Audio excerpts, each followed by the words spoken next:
YouTubers, how are ya? I am back, and today, as I said in the previous video, I am going to talk about the ESP LTD Alexi Laiho 600 signature guitar. So, little bit of background. I'm a bigger fan of the Children of Bodom than I'm a fan of Alexi Laiho. Now, having said that, I believe Alexi is like one of the newer breed of, true guitar heroes of this generation, right? So, like the previous generation of guitar heroes, I kind of consider like Hammett, Slash. Those guys are like, well into their 40s and almost even reaching 50s. Whereas, guys like, Alexi is the, actually he's already established as a, true, professional shredder and what have you. But I do definitely think that he's one of the up and coming, the guy that's going to hold down the fort of, true metal guitar player. So anyhow, the ESP version of this guitar costs well over $2,000, the street price. So the LTD version 600 is the, it's kind of the middle of the road without getting the bolt-on model of the 200. This is the 600 that comes with alder body, maple neck, ebony fingerboard. What kind of inlay this is, I can't tell you what it's made out of, but it is the sawtooth. And like I told you in my previous video, this was made back in 2006. Made in Korea in the same factory where the PRS import series is made. So the craftsmanship is, obviously definitely solid. The neck is, very comfortable. It's pretty thin. It's very comfortable, and the binding is very nice. EMG HEZ passive pickup.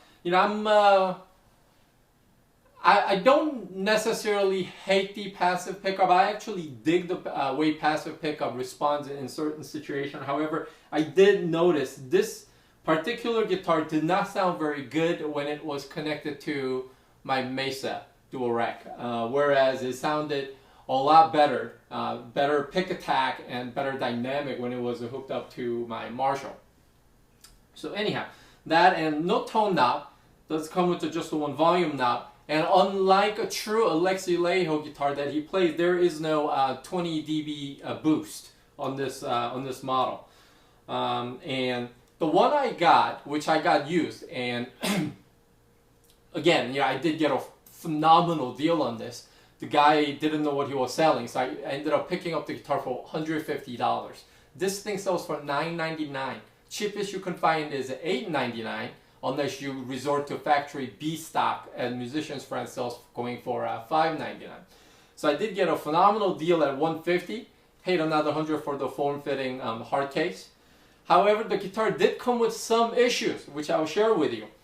The guitar is missing the back plate. Now, true Alexi Laiho guitar from ESP, they don't actually have the back cover. Matter of fact, there is not even a little, like a screw hole for screws of the back cover to go on. So I guess whether the guy tried to emulate Alexi by ripping the back cover off, that I don't know. So it's missing, and some kind of really horrible stuff painted on the cavity cover. So that's an issue.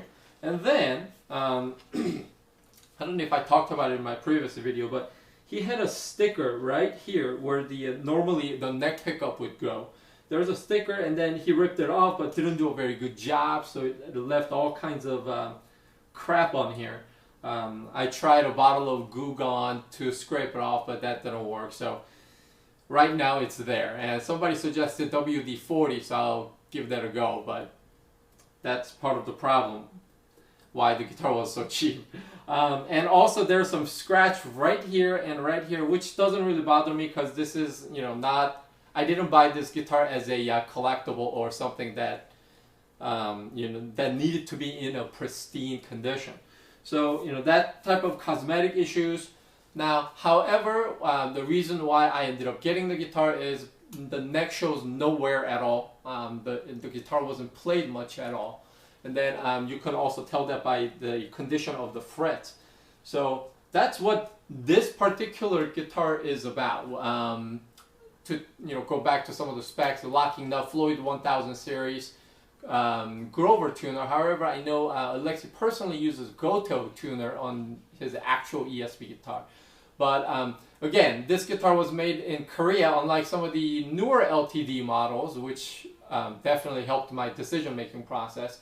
Now, when you look at this guitar, if you have it on a stand, look, like this, it looks absolutely wicked. I mean, majority of the V-shaped guitars are wicked looking, but this particular one, with all the sharp edges and the way the headstock is shaped, it's like a rocket ship taking off, right?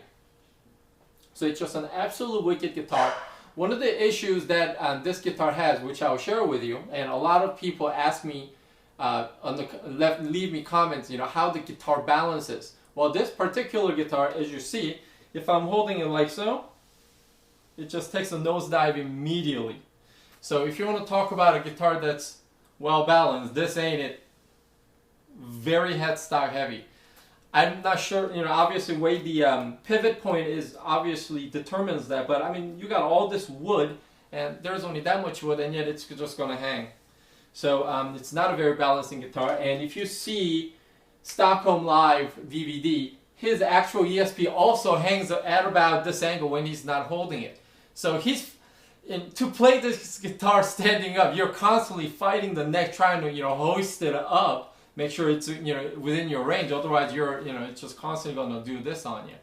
So that's that's something that I need to share with you in the event anybody's considering getting this guitar.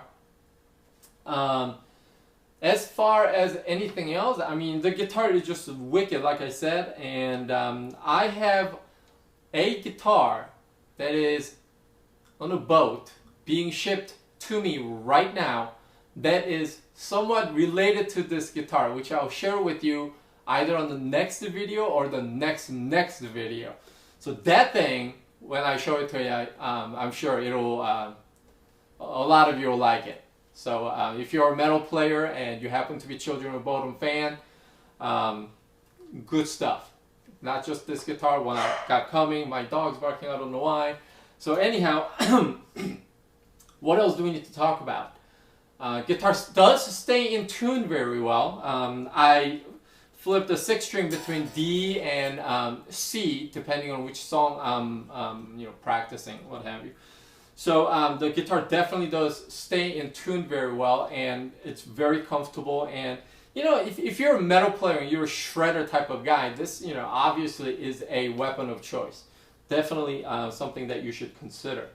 Something I also want to visit with you.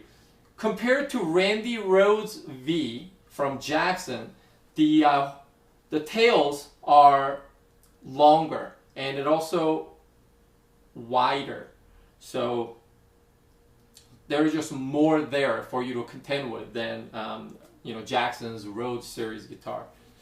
So that's pretty much what I need to tell you about this guitar. And I practiced for about an hour of Hate Crew Death Roll that I played at the beginning of the video. Hopefully I didn't butcher that too much. But again, this is not a how-to video. This is just me and you talking about a guitar.